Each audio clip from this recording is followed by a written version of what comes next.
मामांगम में भाग लेने के लिए अगर एक भी योद्धा वल्लवराज से जा रहा है तो वो यहाँ की औरतों के मन में जलती बदले की आग की वजह से है।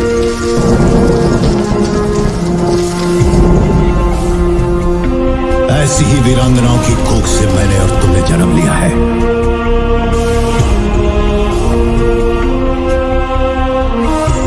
वल्लुवनाथ की स्त्रियों को ये अधिकार नहीं। कौन है गद्दार, कौन है भल्लाल देव का बेटा? गद्दी के लिए हुई लड़ाई। हेलो दोस्तों, आप सभी का स्वागत है पॉलीग्राफ स्टूडियोज में। बाहुबली अपने सभा में बैठा होता है, धोती कुर्ता, गले में मोतियों की माला और सर पर माहेशमती का राज मुकुट। चारों तरफ से सैनिकों से घिरे सिंहासन पर बाहुबली बैठा होता है, जहां उसके एक तरफ राजमाता देवसेना बैठी होती है तो दूसरी तरफ कटप्पा खड़ा होता है, जिसकी आंखों में माहेशमती के लिए वही पुरानी वफादारी झलक रही होती है। सामने बाहुबली के मंत्री बैठे होते हैं जो एक एक करके राज्य में हो रहे कल्याणकारी कामों के बारे में बता रहे होते हैं, जिसमें से एक खड़ा होता है और बाहुबली के सामने हाथ जोड़कर बोलता है, माहेशमती राज्य की जय हो।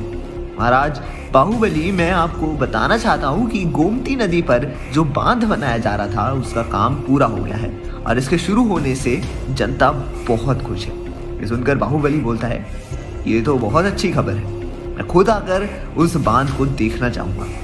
इसके बाद कटप्पा सभा को समाप्त करने का आदेश देता है, लेकिन बाहुबली कटप्पा को रोक देता है और बोलता है, दादा रुको, मैं उस बूढ़ी औरत से बात करना चाहता हूँ जिसे दरबारी अंदर आने से रोक रहे हैं।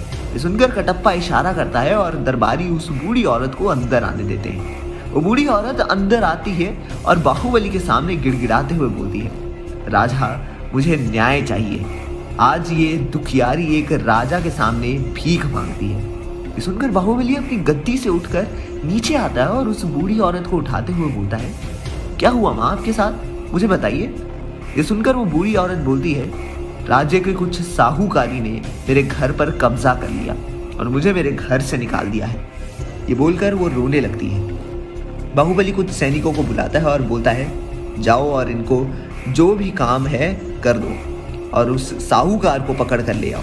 इसके बाद बाहुबली सभा से बाहर चला जाता है। बाहुबली अपने कमरे में आराम कर रहा होता है कि तभी एक सैनिक अंदर आता है और बाहुबली के सामने हाथ जोड़कर बोलता है, महाराजा आपके लिए किसी का पत्र आया है। ये बोलकर सैनिक वो पत्र बाहुबली को दे देता है और वहां से चला जाता है। बाहुबली उस पत्र को लेता है और धीरे से कुछ सोचते हुए खोलता है और पढ़ना शुरू करता है। बाहुबली, तुमने मेरे पिता और भाई को मारकर अच्छा नहीं किया, मैं तुमसे इसका बदला जरूर लूंगा। तुम, तुम्हारी प्रजा, तुम्हारा परिवार सब मुझसे दया की भीख मांगेगी, तब भी मैं किसी को नहीं छोड़ूंगा। मैंने तुम्हारे द्वारा बनाए गए बांध में छेड़ करवा दिया है, जिससे धीरे धीरे वो बांध टूट जाएगा और आधी माहेशमती डूब जाएगी। ये पढ़कर बाहुबली परेशान हो जाता है और जल्दी से अपने सैनिकों के पास जाता है और उनसे बोलता है, जल्दी से गांव चलने का इंतजाम करो। ये सुनकर उसके सैनिक तुरंत बाहुबली का रथ निकालते हैं और बाहुबली उस पर सवार होकर गांव के लिए निकल पड़ता है। क्या लगता है आपको, बाहुबली बचा पाएगा माहेशमती को? कौन है भल्लाल देव का बेटा जो लेने आया है अपने पिता और भाई की मौत का बदला? जानने के लिए देखते रहिए हमारा चैनल पॉलीग्राफ स्टूडियोज।